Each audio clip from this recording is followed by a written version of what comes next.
છે અને પરિવારમાં એકતા.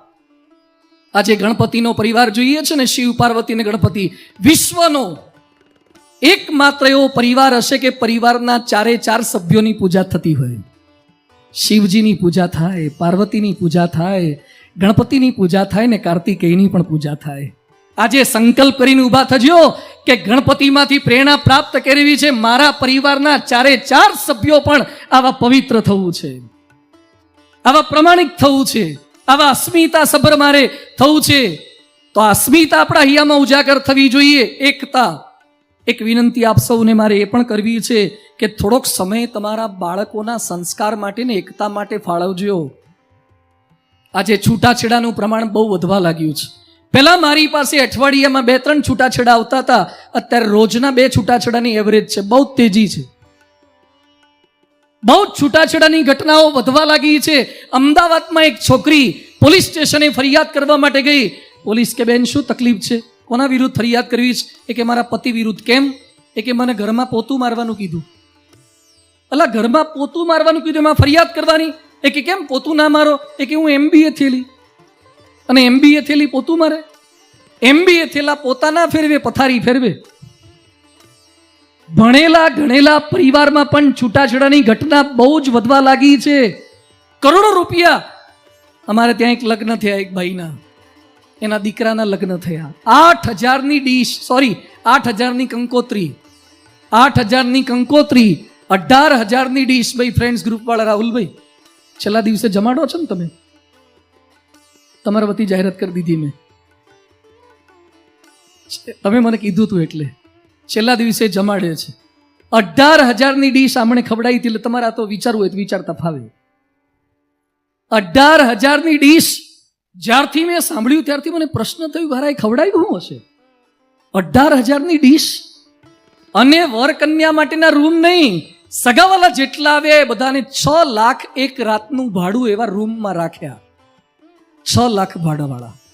આવા હું અનેક પૈસાદારોના લગ્નનો પણ સાક્ષી છું અને એના છૂટાછેડાનો પણ સાક્ષી છું. તમે એમ ન માનતા કે ભવ્યતાથી લગ્ન કરી લીધા. અરે ડીજે વગાડ્યા હોય ને એ બીજે જાય છે, ડીજે વગાડીને ઘેર લાયા હોય ને એ પાછા બીજે જાય છે. એટલે ખાલી ડીજેમાં ન પડતા હોય તો વગાડજો, ના નથી પાડતો, પણ સાથે સાથે એકતા રે, એ કાર્ય કરવાનું છે. સામાજિક સમરસતા રે અને પરોપકારિતા, સેવાની ભાવના. આજે ફરીથી આ ગ્રુપના વખાણ કરું છું, જે કાર્ય તમે કરી રહ્યા છો. હમણાં આપણા મંજીભાઈ જાદવ ને, હા મંજીભાઈ વેકરિયા, એણે પણ લંપી વાયરસ સામે ગાયો આપણી, એમણે બીજા બધા જે લોકોએ આ ગાયોના વાયરસની અંદર આપતકાળમાં જેણે સેવા કરી છે, બધાને જોરદાર તાળીઓથી વધાવી દો. ગાય માતા છે, બોલે તો લાખો કરોડો લોકો, પણ ગાય માતા માટે કામ કરીને બતાવ્યું છે. પરોપકારી. દિવસમાં થોડોક સમય તો પરોપકાર માટે કાઢો, અઠવાડિયે થોડોક સમય કાઢો, કંઈક ઘસાવાની ભાવના રાખો. શા માટે બધા સંતોએ પોતાનો પરિવાર છોડી દીધો છે? અમને શું આપી દે છે અહીંયા? બાર લોકો એમ માને છે કે સ્વામિનારાયણ વાળા સુખી બહુ હોય, બરાબર ને? બાર લોકો શું બોલે, નોકરી કરવી તો સરકારની, સાધુ થવું તો, બોલો તો બધા સ્વામિનારાયણના. તમે અમને સુખી માનો છો? હા કે ના? અમે સુખી ખરા? હા કે ના? બોલો તો તમારા છોકરાને મોકલો ને આ બાજુ. કેમ મોકલતા નથી? સૌથી સુખી અમે છીએ, પણ છતાં અહીંયા એમને સુખી રહેવાય છે. શું તપ છે, શું ત્યાગ છે, તિતિક્ષા છે, સહનશીલતા છે. અરે અમારે સંસારમાં નહોતું પડવું એટલે તો આ બાજુ આવ્યા. હવે ગામ આખાને છૂટાછેડાની ચિંતા કરવાની. અમેરિકાથી એક ભાઈએ મને મેલ આવ્યો, મને કે સ્વામી મારા માટે એક મદદ કરશો, ફેવર કરશો? શું કરું? મને કે મારા લાયક કઈ હોય તો જોજો ને રાજકોટમાં. એટલે મેં મારા માટે ના જોયું, હવે તારા માટે હું જોઉં પાછો? મને કે સ્વામી થોડીક મહેનત કરજો ને. બધું વાંધો નહીં, તપાસ કરશું, કાર્યકર્તાઓને કહીશું, પણ તારી ઉંમર તો શું? એ તો કે. મને કે ઉંમરને કોણ પૂછે છે? સામેવાળા પૂછે છે. હવે કોણ પૂછે છે? એટલે તું કેટલી ઉંમર છે? એ કે ઓનલી 45. બધું વાઇન્ડ અપ કર, હવે વાઇન્ડ અપ કર. 45 વર્ષે પાછો કન્યાઓ હોધવા ગુજરાતમાં નીકળ્યો છે. આજે 80 વર્ષે પણ બીજું કરવાવાળા ભારતમાં છે.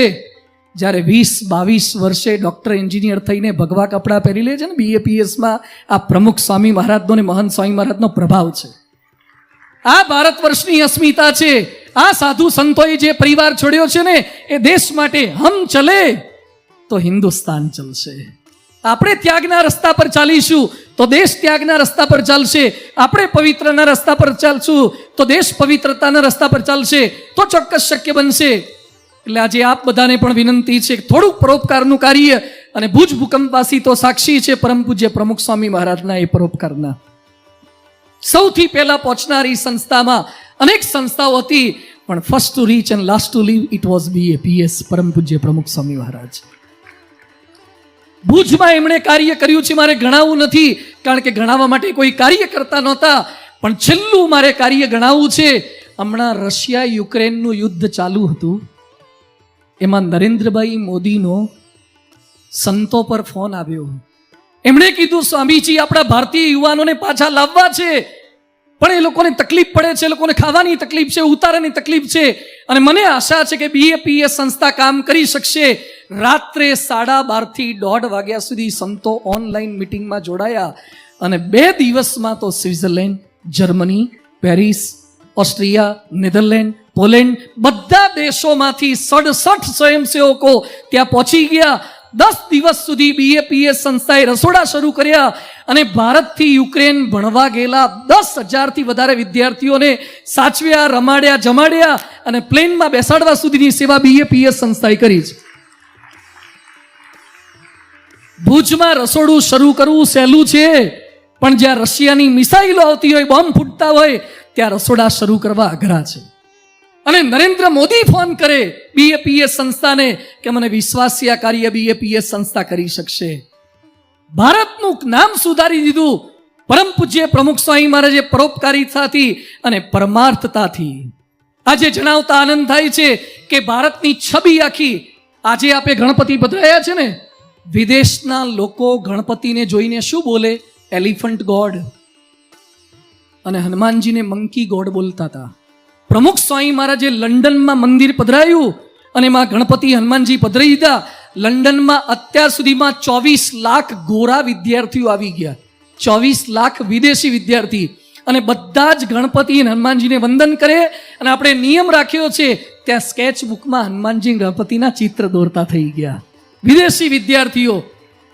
પ્રમુખ સ્વામીજીએ વિદેશમાં મંદિરો કરીને હનુમાનજી ગણપતિ પધરાઈ દીધા. અને આપણે તો ભુજમાં સ્થાપન કર્યું છે ને. હવે જણાવતા આનંદ થાય છે કે નરેન્દ્રભાઈ મોદીએ વિનંતી કરી કે દુબઈ, અબુધાબીમાં પણ ગણપતિની સ્થાપના થવી જોઈએ.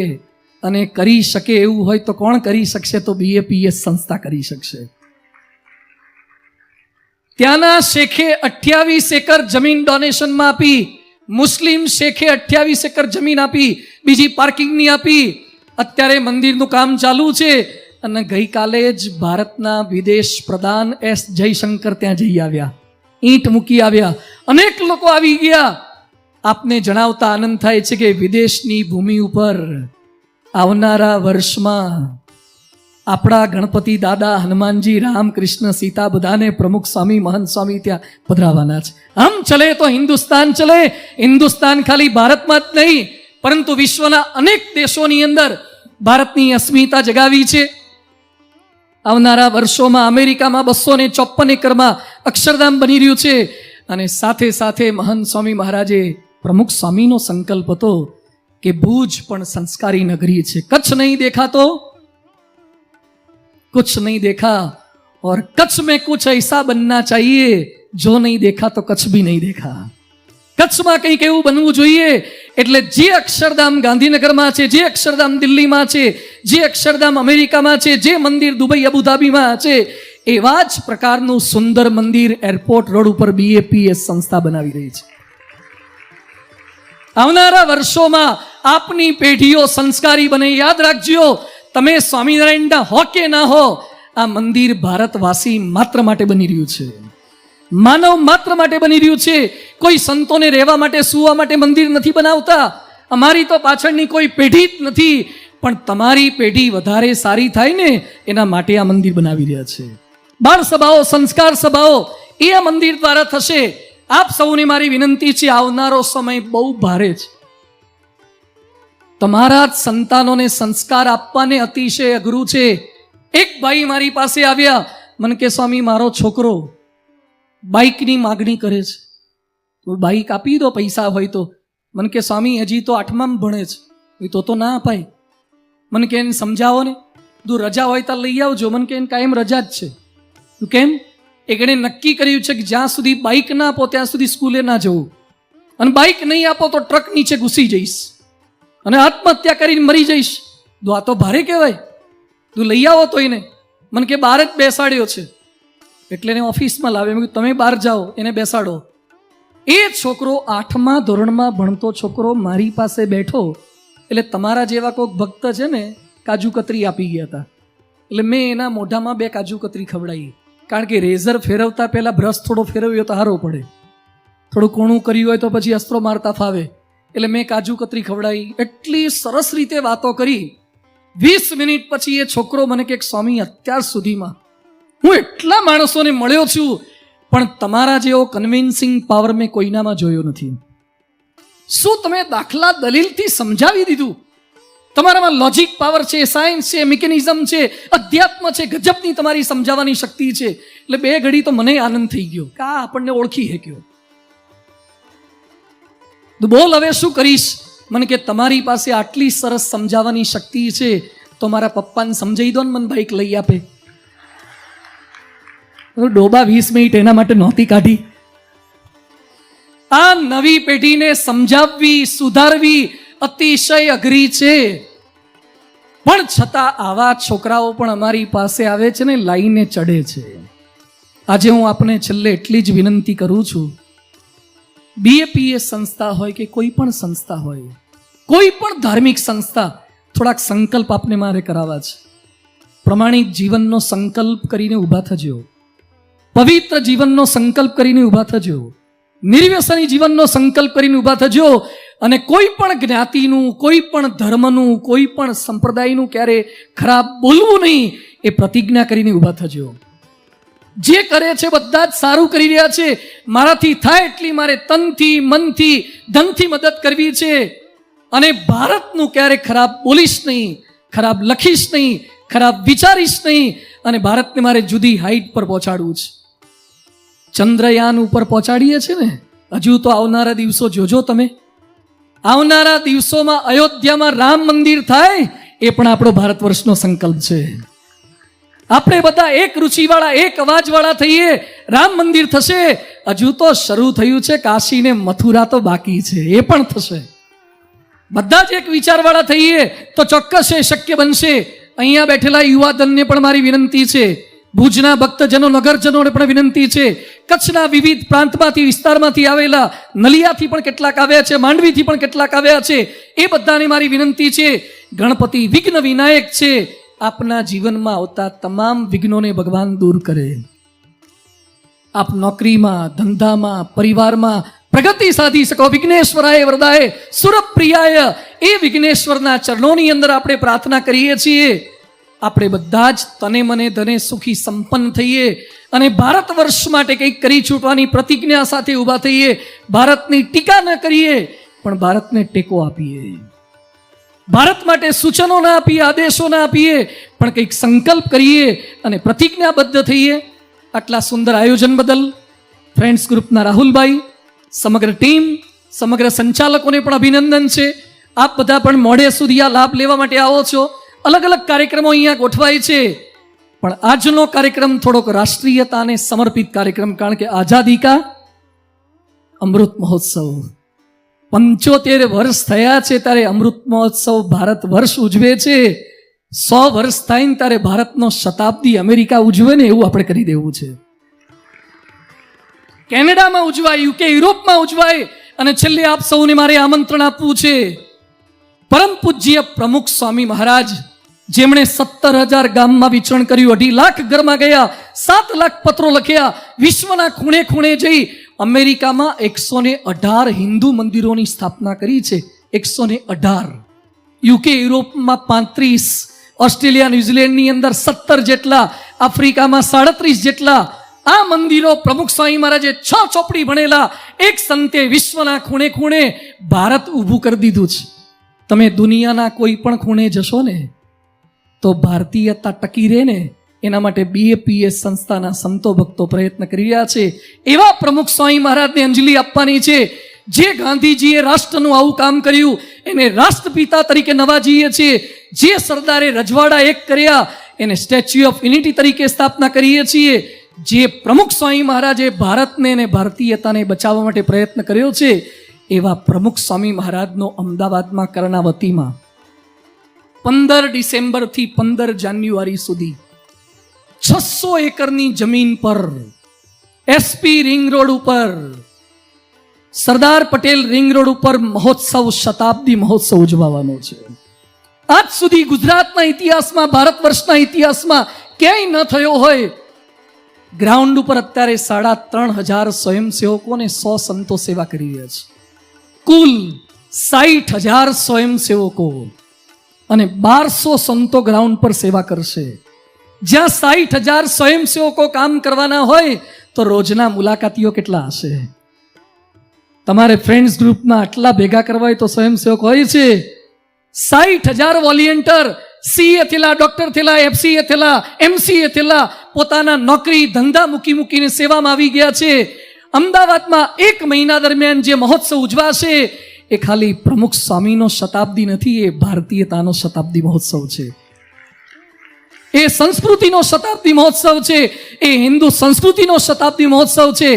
એટલે આજે પૂજ્ય વિવેક મંગલ સ્વામી, ભુજના તમામ સંતો વતી, સમગ્ર BAPS સંસ્થા વતી આપને હું સાદર નિમંત્રિત કરું છું. પૃથ્વી પર ન જોયો હોય એવો પહેલીવાર મહોત્સવ થાય છે. દુબઈના એક્સપોમાં જે ગ્લો ગાર્ડન નથી થયો એવો ગ્લો ગાર્ડન ત્યાં 8 એકરમાં ઊભો કરીએ છીએ. 18 એકરમાં બાલ નગરી થાય છે, પ્રદર્શન ખંડો થાય છે, અતિ અદ્ભુત. એના પર PhD કરે ને વિદ્યાર્થીઓ એવું મેનેજમેન્ટ સાથે આખો ઉત્સવ થશે. આપ સૌ કોઈને પણ પ્રત્યક્ષ ઉત્સવમાં પધારવાનું હાર્દિક આમંત્રણ પાઠવીએ છીએ. અને પુનઃ આટલા સુંદર આયોજન બદલ ફ્રેન્ડ્સ ગ્રુપ, ભુજના અમારા કોઠારી પૂજ્ય વિવેક મંગલ સ્વામી, સર્વે સંતો, સર્વે કાર્યકર્તાઓ, હરિભક્તો અને ભુજની હજારોની નગર જનની, નગરમેદની જન્મનિધિ ભુજની નગરી શિક્ષક નગરી છે, સંસ્કારી નગરી છે, સાહસિક નગરી છે. આવનારા વર્ષોમાં આપણી નોકરીથી, ધંધાથી, એકતાથી સાબિત કરીને બતાવીએ અને વિશ્વ આખામાંથી લોકો અહીંયા આવે. ને હમણાં હું છેલ્લે ભુજમાં આવ્યા હતા ને તારે સ્લોગન નહીં કચ્છવાળું છે અને બીજું એક લખ્યું હતું, મુસ્કુરાતે રહીએ. શું લખે છે? મુસ્કુરાતે રહીએ અભી આપ કચ્છ में है. તમે લોકોને એમ કહો છો કે મુસ્કુરાતે રહીએ અભી કચ્છ में है તો કેમ ડિપ્રેશનમાં રહો છો? કેમ ફ્રસ્ટ્રેશનમાં રહો છો? ભગવાને આ ના આપ્યું, તે ના આપ્યું, આ બધું જ બાજુ પર રાખો. બહુ જ મોટા પૂર્વના પુણ્ય હશે ત્યારે કચ્છમાં જન્મ આપ્યો છે, કચ્છી તરીકે જન્મ આપ્યો છે. એને સાકાર કરી શકીએ અને ભારતને મહાન બનાવી શકીએ. છેલ્લે ફરીથી જમણા હાથ ઊંચા કરી ભારત માતાનો જયઘોષ કરવો છે, હિન્દુસ્તાનનો જયઘોષ કરવો છે. ભારત માતા કી, ભારત માતા કી, વંદે વંદે. સારે જહાં સે અચ્છા, સારે જહાં સે અચ્છા. હિન્દુ તરીકે જન્મ્યા છીએ અને હિન્દુ તરીકે મૃત્યુ પામવું છે. આપણા યુગમાં આવનાર પ્રત્યેકને હિન્દુ તરીકે જીવાડવા છે, રાખવા છે. હિન્દુસ્તાન નહીં પણ હિન્દુસ્તાન બનાવીને જીવીએ એવું સાથે મળીને કરી શકીએ. ભગવાનના ચરણો પ્રાર્થના. ખૂબ ખૂબ આભાર. જય શ્રી ગણેશ, જય સ્વામિનારાયણ, જય શ્રી કૃષ્ણ, જય શ્રી રામ.